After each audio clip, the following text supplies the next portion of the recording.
Halo semua, selamat datang di Keluh Kesah Reddit, di mana kami akan berbagi cerita menarik dari seluruh belahan dunia. Kali ini kami akan membagikan cerita dengan tema Malicious Compliance, yaitu mengisahkan tentang sengaja mengikuti arahan orang sok tahu dengan maksud buruk. Berikut ceritanya. Cerita pertama, Malicious Compliance tiket pesawat. Bukan ceritaku, tapi ayahku. Dahulu kala, ketika perusahaan minyak membuang uang seperti air terjun, ayah adalah seorang manajer di kilang minyak dan dikirim ke konferensi pelatihan dengan salah satu karyawannya. Dia menerima tiket kelas bisnisnya dan memeriksa insinyurnya, hanya untuk mengetahui bahwa insinyur itu telah diberi tiket ekonomi. Ayah tidak terlalu terkesan. Itu adalah penerbangan 15 atau 16 jam ke Amerika dari Timur Tengah. Dan pada hari-hari sebelum smartphone ada, bisa menjadi sangat membosankan dan tidak nyaman di kursi ekonomi yang sempit. Dia menelpon departemen yang mengatur perjalanan agar insinyurnya naik ke kelas bisnis. Tidak bisa, katanya. Hanya manajer yang bisa mendapatkan tiket kelas bisnis. Baik olehnya, ayah menyuruh mereka untuk mengubah tiketnya ke ekonomi juga. Dia tidak bisa menangani kesungkanannya menaiki kelas bisnis penerbangan jika insinyurnya menaiki kelas ekonomi. Untuk beberapa alasan aneh, ini membuat departemen perjalanan panik. Kami tidak bisa mengirim Bapak ke dalam kelas ekonomi. Bapak seorang manajer. Namun ayah bersikeras, karena tidak ada aturan yang mengatakan bahwa manajer harus terbang dengan kelas bisnis. Panggilan dilakukan, tali ditarik, tiket ayah tetap tidak berubah, dan insinyurnya juga naik dalam kelas bisnis.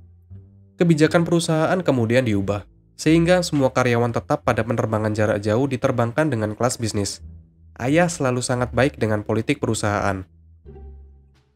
Cerita kedua. Aku menghabiskan terlalu banyak untuk makan. Oke, aku akan mematuhi aturan baru. Aku kadang-kadang harus berpergian untuk konferensi dan memiliki kartu kredit perusahaan. Tidak ada batasan yang ditetapkan tentang apa yang bisa aku habiskan untuk makan, selama itu masuk akal. Sebelumnya pada siang hari bolak-balik antar bandara, aku hanya menggunakan pembayaran Apple yang terhubung ke akun pribadi karena lebih mudah daripada mengeluarkan dompet dari barang bawaan.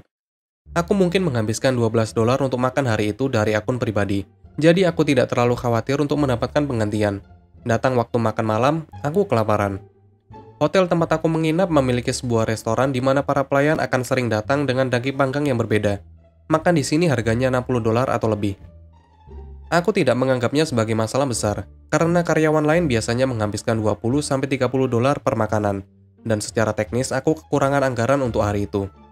Jadi tidak ada yang dikatakan pada aku segera, namun ada pertemuan khusus dengan komite untuk mengubah kebijakan makan menjadi $25 per makanan. Aku tahu itu karena aku.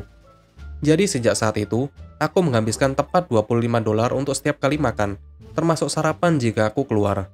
Jika istri dengan aku, beberapa konferensi ini berada di Las Vegas, New Orleans, San Diego, dan lain-lain. Jadi liburan mini untuknya. Aku akan menagih mereka makanan dengan harga lebih tinggi di antara kami berdua. Cerita ketiga. Ada biaya penutupan rekening? Oke, biarkan akunku terbuka selamanya. Dulu aku bekerja di sebuah perusahaan yang memberi aku rekening pensiun melalui Fidelity. Aku akhirnya berganti pekerjaan ke perusahaan lain, yang menyediakan rekening pensiun melalui penyedia lain. Jadi aku menelpon Fidelity untuk memindahkan dana akun lama ke akun baru. Fidelity dapat melakukannya untuk aku, tetapi ada biaya penutupan akun $50. Mengapa mereka memiliki biaya penutupan akun? Karena persetan denganku. Itu sebabnya, aku mencoba menjadi pintar dan mengatakan tinggalkan $1 di akun. Tetapi mereka membutuhkan minimum $50 jika kalian ingin menutupnya di suatu hari. Isyarat malicious compliance. Oke, pindahkan semua danaku kecuali $50. Tetap buka akun. Kirimi aku pembaruan triwulanan tentang $50ku. Investasikan, membuatnya tumbuh. Aku sekarang memiliki tradisi. Setahun sekali aku menelpon Fidelity untuk mentransfer semua kecuali $50 dari saldo akun. Biasanya hanya cek untuk beberapa dolar. Pada titik ini, aku telah membebani mereka lebih dari $50 untuk layanan, ongkos kirim, dan cek yang mereka kirimkan kepada aku. Tetapi aku masih memiliki beberapa dekade untuk pensiun. Mari kita lihat berapa biaya yang bisa aku berikan kepada mereka sebelum mereka memberi aku $50. Aku akan pergi ke kuburanku dengan akun itu masih terbuka jika itu berarti Fidelity tidak pernah mendapatkan biaya penutupan akun. Mengapa? Karena persetan dengan mereka. Cerita keempat. Mekanik yang sombong menginginkan pekerjaan. Dia bisa memilikinya. Bertahun-tahun yang lalu, aku dan istri memiliki mobil berusia 13 tahun dengan jarak tempuh sekitar 250.000 mil. Secara mekanis terdengar dan melaju seperti mimpi, tetapi melewati uji emisi tahunan semakin sulit. Biasanya itu hanya kasus menjalankan beberapa pembersih injektor melalui mesin dan memberinya kinerja yang sangat baik sebelum tes sehingga mesin sepenuhnya mencapai suhu dan lain-lain. Tetapi 1 tahun, inspektur mencoba tes 3 kali dan gagal. HC tinggi, yaitu bahan bakar yang tidak terbakar di knalpot. Aku melihat baik-baik dan menemukan retakan di manifold buang yang menyedot udara. Jadi manajemen mesin mengkompensasinya dengan menyuntikkan bahan bakar ekstra dan, sebagai hasilnya, catalytic converter terpanggang.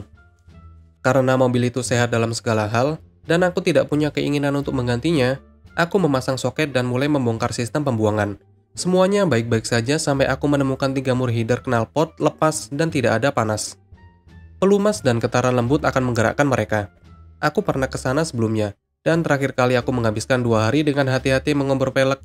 Jadi istri membawa mobil ke bengkel lokal untuk membuat mereka melihat dan mengutip kami untuk pekerjaan itu.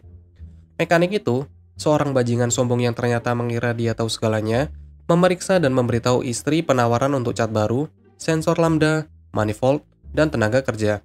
Tapi dia gagal mempertimbangkan kemungkinan mur header yang lepas dan kami pasti tidak akan memberitahunya. Kutipan itu memiliki beberapa tambahan-tambahan yang tidak diminta istri dan datang dengan sikap arogan serta merendahkan. Tidak diragukan lagi, karena seorang wanita tidak mungkin mengerti cara kerja mobil.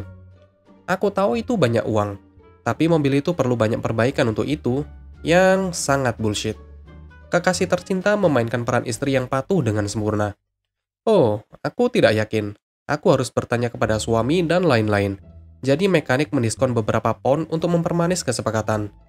Setelah bekerja malam itu, kami melihat-lihat kutipan itu, memperhatikan semua pekerjaan ekstra yang tidak perlu. Tetapi kami pikir, seiring waktu yang aku perlukan untuk memilah kesepakatan itu sepadan. Jika dia menginginkan pekerjaan dengan harga itu, dia bisa memilikinya. Jadi, keesokan harinya, istri mengambil mobil kembali, menegaskan bahwa kutipan adalah harga tetap untuk pekerjaan, dan memberitahu mereka untuk melanjutkan. Itu akan siap malam ini, kata mekanik. Tampaknya senang dengan kesepakatannya. Sore itu, kami mendapat telepon, kami memiliki beberapa masalah. Itu akan menjadi beberapa hari ekstra. Beberapa hari kemudian, istri kembali untuk mengambil mobil. Manajer menanganinya dan memberitahu istri bahwa ada biaya tambahan untuk pekerjaan tambahan yang diperlukan. Istri dengan tenang menggeser kutipan di atas meja. Mekanik bapak memberi aku harga tetap untuk pekerjaan ini.